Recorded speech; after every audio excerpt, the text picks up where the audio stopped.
No, that's fine. How to utilize certain popular cultural languages to actually uncover traumatic history. So with this one here, this was me like speaking to a boardroom, and I was giving them notes, like certain things like, you're doing a really fantastic job, but it's not ideal. And so how like passive aggressive language can play. Anyway, so the one that I recently shot, which is going to be also a performance, where in which I'm saying sort of language of affirmation, telling myself, to myself, because I'm talking to the camera, right? First and foremost, I'm talking to myself via the lens, is that everything is fine. I've been, you know, obviously, and I'm dressed in this like shitty corporo drag, and everything is okay because I've been chosen to be doing this, and I just need to really change my language and try not to think of myself as a shithead, but like a good person. And while doing this, I'm combing into my hair water and then barbecue sauce and then coating it with hair gel. And the barbecue sauce continues, right, to drip down my face and onto the white of the jacket, which visually looks just like blood. And then if you also look at the materials, they are red, white, and blue. And then the gel cakes it in, and I finally had to stop the performance when the hair gel got into my eyes. I could no longer see. So that's sort of when it ended. And then I think I said something to the effect of like, wow, this is just like a failure. And like, that's kind of how it ends, is to kind of negate everything I had done in the 20 minutes prior, to just sort of say it's, this just didn't work, which is also a comment on, you know, how long I think I could go with these materials. And so right now I'm trying to look at, re-examine some of the themes that were happening in my other work, and that one of those prevalent themes is this like what I'm calling post-corporate. And like post-corporate is kind of this thing where it's the referent of corporate culture, but how, and of course a lot of popular culture has dealt with this too, and how no one fits into the American dream of the corporate culture. Like there's always room, there's a lot of room for deviance, and there's a lot of room for failure in that culture. And this is represented through things like the films like Wall Street and American Psycho, and how like this figure, just like mythologies of American dreams, this cannot be attained. It is a myth.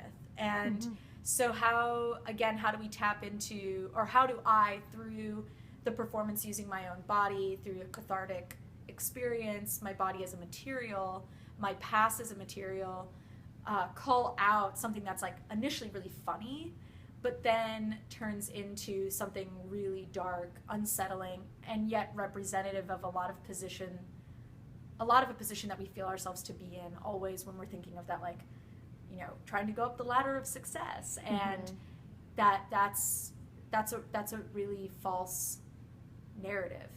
This piece here is also part of a 12-month project. I'll be doing a video around 20 to 30, 40 minutes every month for the next 12 months, and this entire backdrop that you see will be built upon. So our most significant thing here, right, is the grid from the posture grid. And in the video where I stand directly in front of it, you actually don't see it revealed until at some point I step off frame. So this is sort of that underlying notion of it. Continuing to put my own personal like notes on it. Change your language. Don't forget to say I love you. And then this will start getting built upon and built upon. And so when I show, and of course I didn't spell language right, which is why I had to go at the bottom. Yeah.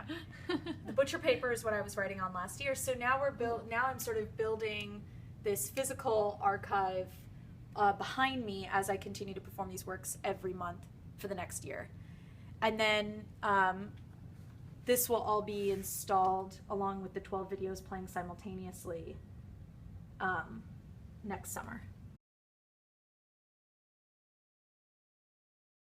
There's this thing that I can't help but recognize, that some of it is meaningful and some of it helps and is real. And like, as someone, and anyone can identify with this if they've gone through like anyone that's gone through trauma, like healing processes, you do a lot of that. You have to do a lot of that. You have to like talk to yourself a lot. You have to step back, tell yourself that things are okay. You have to allow yourself space for emotion. So there is this, which is what I hope to present with the complexity of like my own body rendering these things, is that if we think of a painting as having content, and then you execute the content by way of depth, lighting, glazes, you know, you use that material to showcase potentially a really complex set of inquiries and you know, narrative or concept. I'm hoping to do the same thing through the materiality of my voice, facial expressions, what is happening with my physical body, and then how that is juxtaposed against these things that I'm building up here. And some of those things like sort of fold into one another, negate each other. So something I could be saying, right, this is how sarcasm is effective. You hear one thing, though it sounds like it's devoid of its own meaning, or you know, like, oh, that's really great, versus hey, that's really great, you know. And like, so we have all these ways that we can actually create like this complex set of communication through a single phrase. And so with the affirmation, especially if you're doing it, because I'm a big believer in the Austin and later Butler politics of speech, right? If you say this is where hate speech is, you know, it is effective, it is damaging, because it is language, but it has hard meaning. And so also though, when you are saying affirmation like I am a good person, you're also reinstating that, even if like it's that start, I'm a good person, you know. And it has complexity, but there's also a very lived reality in that. And then when we add the content of media to it, which then it can be repeated and repeated and repeated, and we can cut and repeat a single frame, or we can it then can build on itself as something that's both stupid and hilarious and poignant and real, very real. I'm in Kansas City. Okay. Okay, so the other thing is, I have this really great book that at this point I've just simply stolen from the library because I've given it back. It's called The Cowgirl's Companion, and what I really appreciate about it is that it allows me to understand the objects I need to purchase in order to be a proper cowgirl, boots, womanly footwear. So it's really giving me a guide to how to be a good part of the American dream. How can I insert myself through capitalism to imagine myself within an American historical landscape? Etiquette. So it's this kind of like sums it up in the like corporate cowgirl situation. But no, I think that, so I was really inspired when I went to the Cowgirl Museum in Fort Worth, Texas, and I saw the cowgirl as this like wonderfully like queer figure, in that historically she was doing things that like women weren't considered able to do, but then there's all this like, there's something really different about the image of the cowgirl, which has to do with camaraderie versus like the Lone Star cowboy. And I think in that camaraderie there's potential for like lesbian narrative to be in there, and like even like intimate friendship in a way that's really unique, and also I could relate to a lot. So I think like there's certain things where it was like inspiring for me to like sort of go into this space that was highly constructed, right? It's a fucking museum, and it's a new museum. So if you, of course, right, with museum studies, you're familiar with this, like, museum where it's like, how many different ways can we think about the way that someone can learn, you know? And it's just like, the shit's like coming out at you this way. Yeah. It starts to feel overwhelming. Spectacle. It's very spectacle based. Yeah. Yeah. But I was still excited, and I was still like, so I kind of combined this like, and going back to the fact that I am never going to be a cowgirl.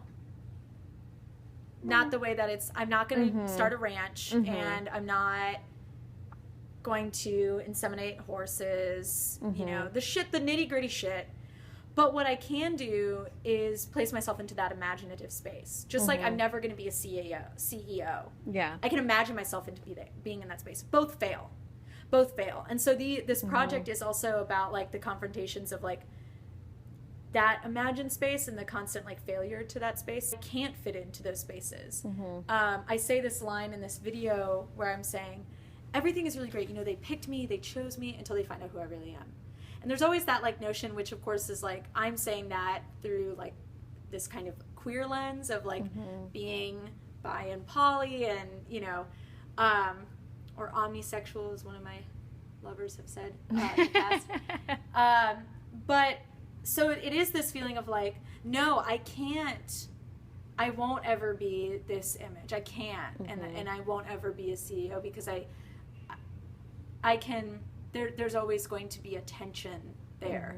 What I can do is confront those desires and that tension through a space like this. Kansas City is like this interesting place because it's like the second booming entrepreneurial city or something like that. So you have this like Wild West notion of Kansas City. They kind of really like it. There's the Cowtown thing at the library, the West Bottoms, but then they've totally embraced startup culture. Kansas City's a huge startup company or city. And so it's kind of like, again, this crux of, well, what are startups? They're the antithesis to the sort of foundation, you know, corporations with tons of foundation, old corporate whatever, and this is new and this is confronting it, but it's still using similar language, it's still using similar jargon. It just has a different kind of zeal, right? And so I see this, and also this is literally the middle of the continental map, Kansas City, in and around Kansas City. So I see this as a convergence of those spaces. So also like my pulling in from these images of past with images of contemporary, and then like releasing myself into that creates that convergence point. And of course also one is like Cowgirl is, you know, has like one image or picture of the body that operates in that, and then we also see a particular image or body within corporate structure. And I'm not either, right? I'm not. So it is a funny failure when I try to like put both in. I used to play this game when I had my one like office job. It was called like, how can I make it look like I do as much as possible without doing anything at all? And I would really try to do this. I would try to do a task that would take forever. That's actually when I started my writing blog, is when I learned. Because I was just like, incognito tab, whatever. And I can't help but think of like how many other people are doing that. They're like, this is not going to run any faster if I do this faster. So, you know, like sometimes we give ourselves those kinds of tasks. Like, how long can it, how much can I pretend to do this? How can it look like, how do I give an air of productivity, you know? This might be very millennial focused. I don't know. I could be representing like a millennial perspective on office culture.